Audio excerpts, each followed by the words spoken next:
Every single night, 55 million Americans wake up to use the bathroom. Not once, 2 times, 3 times, sometimes 4 or 5 before the alarm goes off. I know because I was one of them for 9 years. And I know because I watched the people I loved most disappear. Not from strokes, not from cancer, not from the dramatic, sudden events we brace ourselves for, but from the slow, grinding exhaustion of 9 years of broken sleep that wore them down until they could not manage their own lives anymore. I am 105 years old. I live alone. I slept through the night last night. And here is what not one person told me across 9 years of appointments, prescriptions, and carefully worded pamphlets about bladder health. Your bladder is not the problem. It never was. Every single juice, every herbal infusion, every fluid restriction after 4 in the afternoon, all of it aimed at the wrong thing entirely. I tried them all. At 76, at 81, at 88, I spent money I did not need to spend on products that address nothing but the thirst of the people selling them. Here is the thing about being 105.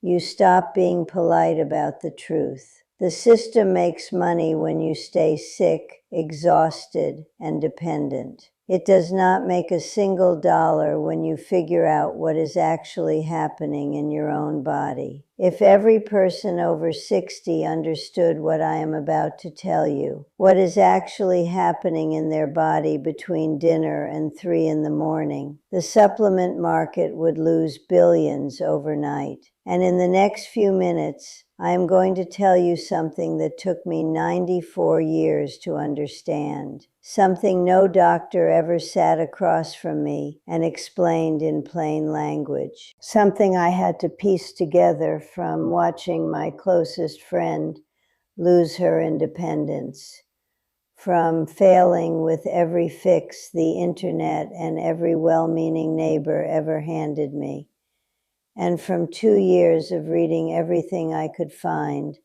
until the mechanism finally became clear. I am going to tell you what actually works, why it works, and something that matters far more than any juice I have ever put in a glass. It started at 76. That was when the nights changed. I had always been a sound sleeper. My husband Leonard used to say the house could fall down around me and I would not stir until morning. Sleep was not something I thought about. It was simply something that happened, the way weather happens, the way the seasons come. Then one night I woke at 1 in the morning with that pressure low in my abdomen, insistent, not negotiable. I shuffled to the bathroom, came back to bed, and told myself it was nothing. Everyone my age woke occasionally. That was what I told myself. It was not nothing. Within 8 months, it was twice a night. By 79, 3 times. By 81, I was barely completing a full sleep cycle before something pulled me out of it again. Fall asleep at 9, wake at midnight, wake again at 2:30, wake again at 4:45, pull myself upright at 6:30, feeling like I had been awake for 2 days running. I was exhausted in a way that lived in my joints. I was irritable, which was not like me. I was forgetting small things, whether I had taken my morning vitamins, whether I had confirmed my Tuesday appointment. My son started calling with that particular careful quality in his voice, the one that means a decision is being made about you from a distance. I saw my doctor. He checked my kidneys. He checked my bladder. He mentioned my fluid intake. He gave me a pamphlet. I went to a urologist, a pleasant and thorough man, who concluded our appointment with the sentence I had already heard in several variations. At your age, this is quite common. We can manage it, manage it, Not resolve it, manage it. I drove home from that appointment and sat in my driveway for a long time. I was 82 years old, and the medical system was offering me a managed life. Nights spent shuffling back and forth, sleep arriving in pieces, my edge dulling slowly, my memory softening. The particular pleasure of waking up genuinely rested, gone. I decided that was not acceptable. But it took me a long time to find the right door. My friend Evelyn was 79 when her nights started fracturing. Evelyn had taught mathematics at the secondary level for 38 years. Precise, patient, methodical. Not someone who exaggerated or complained without cause. But when she told me over lunch one afternoon that she had been up 4 times the night before, I could see something behind her eyes that was not just fatigue, something smaller than it had been. Evelyn tried everything. She stopped all fluids by 5 in the evening, which I later learned was exactly the wrong instinct. She bought a bladder support supplement her pharmacist recommended. She bought another one her daughter found online. She saw her physician, then a specialist at a hospital 2 hours away, who adjusted her medications, gave her a printed exercise sheet, and sent her home. She wore compression socks she had been told would help with circulation. She elevated her legs on a pillow. She cut out coffee. She cut out tea. She cut out alcohol. She was still up 3 times a night. Evelyn moved into a supervised care residence at 84, not because she collapsed, not because she had a catastrophic event. She moved in because 5 years of shattered sleep had worn her down until she did not feel safe being alone in her own house after dark.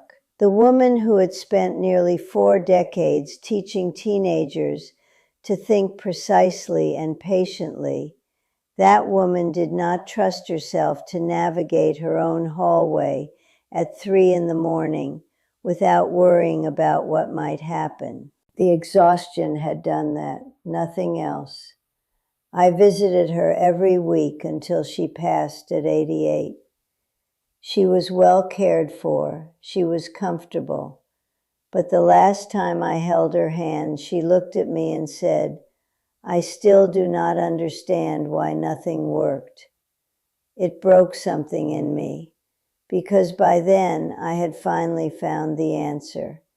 And it was not what either of us had expected.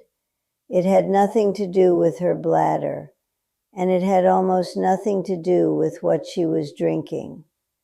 Let me tell you what actually drives most nighttime bathroom trips in people our age. Because I spent 2 years reading everything I could locate, asking every question I could form, and cross-referencing what researchers were publishing with what I was observing in my own body every single night. And when I finally understood the mechanism, I wanted to call Evelyn and say, "It was your legs, it was your heart, it was gravity and sodium and the simple physics of lying down. Your bladder was the last stop on a very long journey. It was never the starting point." Here is the plain version. You spend your entire day upright. Gravity pulls fluid continuously downward into the soft tissue of your calves, your ankles, the lower legs. When we are young, the veins in our legs are elastic and strong, with small valves that move blood efficiently back toward the heart. As we age, those valves weaken. Those vein walls lose their resilience. Fluid seeps out into the surrounding tissue and accumulates quietly, the way water soaks into a sponge. You may not notice it. Your socks leave an impression when you remove them at the end of the day. Your ankles look slightly full by evening. You assume this is simply age. Then you lie down to sleep. The moment your body becomes horizontal, gravity reverses its relationship with that accumulated fluid. All of it, everything that has been sitting in your leg tissue through the day, begins moving back into your bloodstream. Within 45 minutes to an hour, your circulating blood volume rises significantly, as though your body were receiving an extra volume of fluid it was not expecting. Your heart registers this. It releases a signaling hormone that instructs your kidneys to shed the excess immediately. Your kidneys respond, your bladder fills, and you wake at 2 a.m, absolutely certain your bladder is the problem, when in reality your bladder is simply the final stop on a redistribution that began in your ankles 12 hours earlier. This is why cutting your fluid intake after 5 p.m. does not help. The water is already inside your body. It is sitting in your leg tissue, not in your stomach. You could stop drinking entirely at noon and still wake 3 times because the fluid stored in your legs has nowhere to go but through your kidneys while you sleep. This is why the bladder supplements did not help Evelyn. Her bladder was not misfiring. Her venous circulation was the issue. Her evening meals were the issue, because hidden sodium in processed foods, in condiments, in packaged items that do not taste salty, holds water in your tissue all day and releases it all at once when you lie down. The mechanism was in her legs. Every treatment she tried was aimed somewhere else entirely. Nobody told either of us this, not in 9 years. The fluid in your legs is what drives this, not the liquid in your glass. Here is what I do now and precisely why it works. Because the 4 things I put in a glass every day are not magic. They are not cures. They work because of what they do to the circulation and fluid balance that drives the problem. Not because they act on the bladder, but because they act on the system upstream of it. I spent years putting the wrong things in a glass, products aimed at an organ that was never the source of the problem. At 81, at 86, at 88, every one of them missed the point. What I drink now does not. Every morning, without exception, I drink a cup of tart cherry juice diluted with water. Not because it is fashionable, because the compounds in tart cherry measurably reduce inflammatory signaling in vascular tissue, and weakened venous walls have an inflammatory component that most people in their 80s are never told about. Less inflammation in the vein walls means better valve function. Better valve function means better fluid return from the legs through the day. The fluid that does not accumulate in your calves cannot redistribute into your kidneys at midnight. Every morning I also drink a cup of dandelion root tea. Dandelion root is a natural mild diuretic,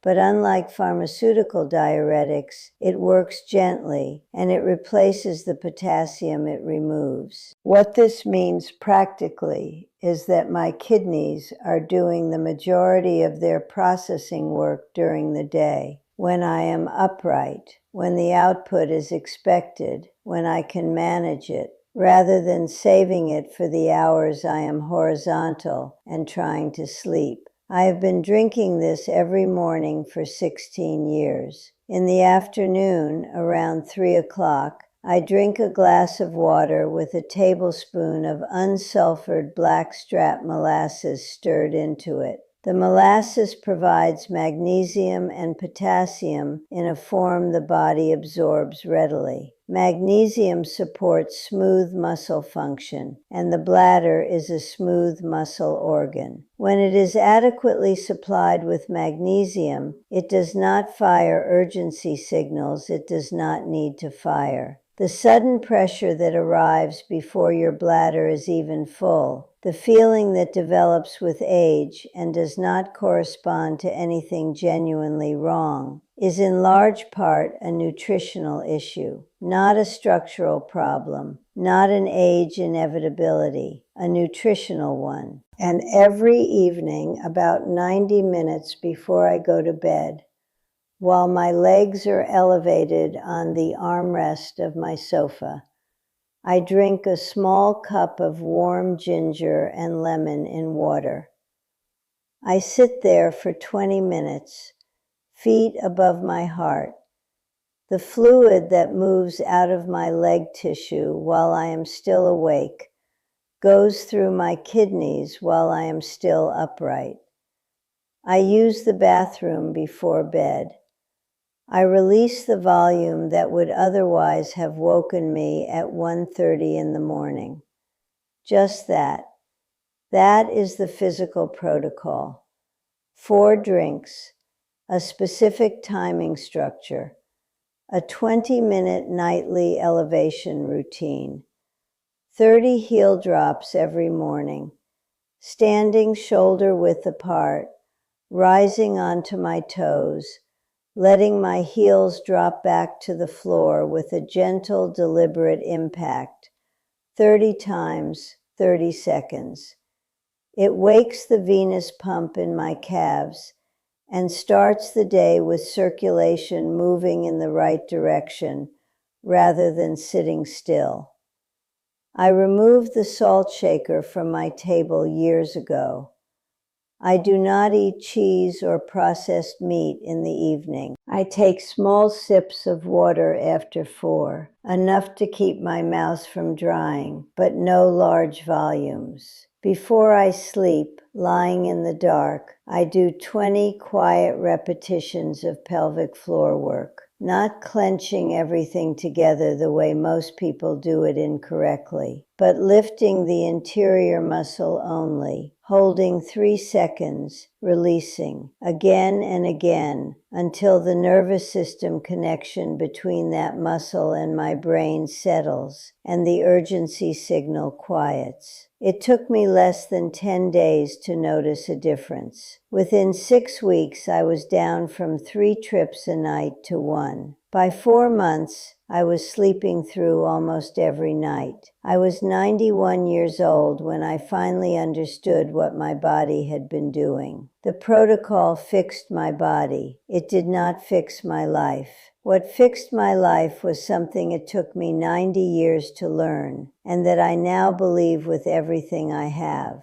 Health is 70% in your inner world and 30% in your body. I do not mean that illness is imaginary. I have buried too many people to speak lightly about suffering. I mean that the emotional environment you inhabit day after day, the quality of your purpose, your honesty with yourself, the sense that your presence on this earth is still doing something for someone, determines how your physical body responds to everything, to stress, to sleep, to age, to the slow accumulation of small losses that a long life eventually brings. I have watched people physically robust begin to fail after leaving a job that gave them their sense of self. I have watched women sharp and capable begin to diminish when their families stopped needing them in the daily concrete ways families once needed them. The body follows what is happening in the soul, not as metaphor, as observable fact across a century of watching. The people I know who have aged with their minds and their bodies largely working, they share nothing that has to do with a particular diet or a particular supplement.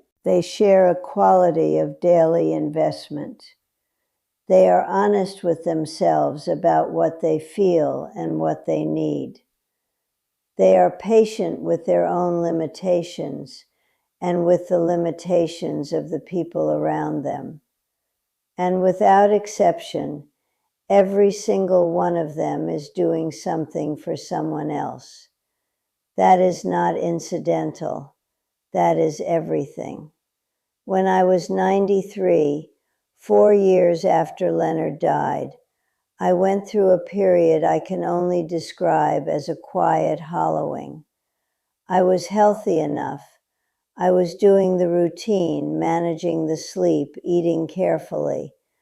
But I would wake in the morning and lie in the dark, trying to locate a reason to swing my legs over the edge.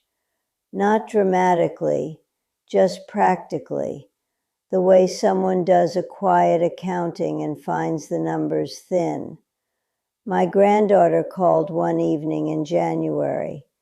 She was preparing for a certification examination in nutritional therapy, and she could not hold the absorption mechanisms in her memory, no matter how many times she reviewed them. She asked if I would run through the material with her. We went back and forth for nearly 2 hours, her explaining, me checking her against her notes, both of us getting louder and more certain as the material started to click. By the end, she was laughing. She said, "You should have been a scientist. I already thought of myself as one, in my own way." But hearing it from her that night did something I cannot fully explain. I got up the next morning without the accounting, just got up. I started meeting twice a week with 2 children from my street who were behind in reading. A woman at my church asked if I would telephone her mother in a care facility every Wednesday because her mother had very little company and she lived too far to visit often. I did. Then someone else asked. I now make 5 calls a week to people in facilities who do not have enough of anyone paying attention to them. I bring meals to a neighbor who cannot drive. I write letters, paper letters, properly stamped, to 9 people in 4 states who have told me those letters are what they look forward to most. My body did not transform from any of this. I did not grow new cartilage, but something shifted that I believe is directly connected to why I am still here, still curious, still picking up the telephone with genuine interest in what I am about to hear. Meaning is medicine. Purpose is a nutrient the body does not get from any glass, however carefully chosen. Being needed is more powerful than any protocol I have ever assembled. I want to say something directly to you, whether you are 65 or 82 or somewhere between, whether you are the one waking up 3 times a night or the child of that person, the neighbor, the friend who watches and worries and does not know what to offer. Your body is not failing you. It is signaling you. Every disrupted night, every morning that takes longer than it used to, every system that asks for more attention than it once did, that is your body asking for adjustment, not just in what you drink or when your legs are elevated, in the quality of what you are living inside. Be honest with yourself about what you are actually feeling, not the version that does not inconvenience anyone, the real one. Loneliness is real. Grief does not expire. The fear of becoming a burden is a weight that crushes quietly and deserves to be spoken rather than absorbed in silence. Be patient with the process. The 4 drinks and the 20 minutes and the heel drops require consistency more than they require effort. Showing up for something every single day without demanding immediate results, that is not passivity. That is how things actually change in a body that has been accumulating patterns for 8 decades. Ask for help before you are in crisis. Tell the person who calls to check on you what is actually true, rather than the polished version. And then help someone, not an organized effort, not a commitment you cannot sustain. One phone call this week to someone lonelier than you are. One letter, 1 hour of your attention given to someone who has very little of it coming their way. What happens in your body after that will not be immediate, but over weeks and months you will notice something. The mornings will arrive slightly differently. The weight you carry will be fractionally less. The reason to get up will be more present. This is not inspiration. This is the biochemistry of purpose. A person who feels genuinely needed sleeps differently than a person who feels that their presence is optional. That difference, accumulated over years, is the difference between a body that remains cooperative and one that slowly retreats. I am not a physician. I am a 105-year-old woman who has been paying close attention for a very long time. I am still here because I learned what my legs were doing to my kidneys while I slept. I am still here because I found 4 drinks that support the right system at the right time of day. I am still here because I do 30 heel drops every single morning, as though that is simply what mornings are for. But I am still here, still thinking, still genuinely glad to be alive, because I never stopped being useful. Because I kept choosing honesty over the comfortable performance of being fine. Because I kept choosing patience over the despair of expecting things to be different than they are. The health system will manage your symptoms. It is skilled at that. It will offer you something for the nights and call it treatment. And most of the time you will take it because you do not know there is a different question to ask. I am asking it for you right now. What is actually upstream of this? Not which organ is involved, but what is happening in the physics of your evenings, in the chemistry of what you are drinking and when, and in the architecture of what you are living for. The answer is almost always within reach, not with a procedure, not with an expensive prescription, with understanding, with a few deliberate daily practices, and with the willingness to look honestly at the whole of your life, not just the part your doctor can measure. My name is Margaret Louise. I am 105. I slept through the night last night. I woke this morning, put my feet on the floor, did my 30 heel drops, poured my tart cherry, and sat down to tell you this, because Evelyn deserved to know, and so do you.